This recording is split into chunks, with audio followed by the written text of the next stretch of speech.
Beautiful day here in Austin, Texas. Temperature just starting to rise a little bit. You couldn't ask for better conditions. The wind has been a little bit gusty at times, but settling down a little bit here for the first of 5 heats in the qualifications for the men's 4x400. Texas A&M set the meet record back in 2011. LSU holds the collegiate record at 2:59.59.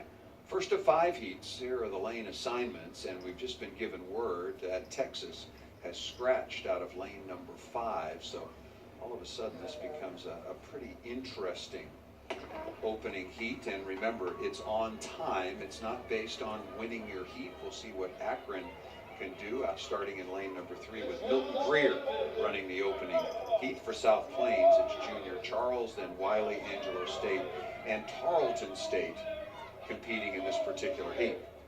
4x400 meter relay for qualification. Well, the flags really are picking up. We saw heavy winds in the 100 meters, but these athletes are going to get an abated wind on the back straight, and then on the home straight, they got to come back into the teeth of this wind. And I stepped outside of our comfortable booth here, only 66, 67 degrees, and there's some people with some jackets on in the stand, so it is probably just a little bit cooler than these athletes would like, but probably the wind is the biggest factor, contributing factor to these athletes down the home straight in this 400 meters. South Plains, Wayland Baptist, Wiley, Tarleton State. Currently your leaders. Wiley exchanged first, and they have the lead.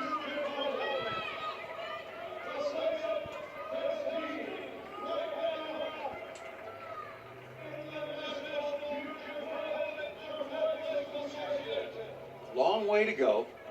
South Plains coming up on the outside, trying to take the lead here. South Plains is Jordan Atkinson. Wiley there as well.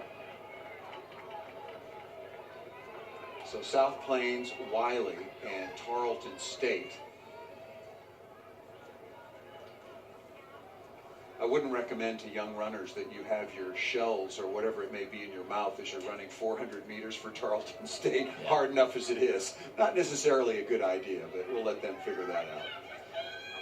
I was going to say, Akron is in this heat. Their women's team ended up being the bubble team on the women's side, got in with a 9th fastest time, but they're well back on the men's side. South Plains, Wiley, Tarleton State now 1, 2, 3. Look at the athlete from Wiley. Boy, does he look comfortable. Siobhan Parks. And he is going to take things out to that Sherman that's running now, I'm being told. That is very, very nicely done indeed.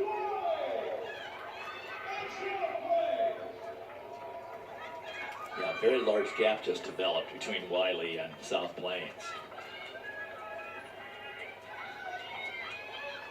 So much strength at the end of that third leg for South Plains. If they miss getting into this final by 0.5 of a second, I think that third runner will regret not pushing a little bit more early on in his leg.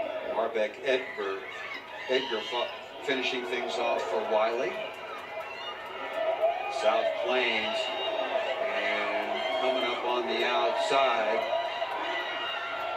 Wayland Baptist coming out of nowhere on the final leg. Gosh, who ran the anchor for, this is Trey Hinds for Wayland Baptist, who just was shot from a rocket over the last 150 meters. Let's look at the time, 3:09.52. Officially, Wayland Baptist in second at 3:09.93.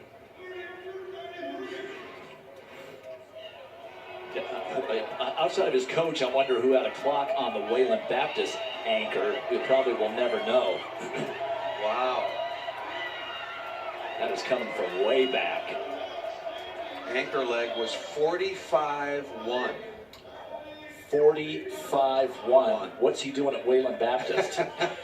Having a wonderful experience. Man. Thank you very much. That is a very serious D1 anchor leg type of run.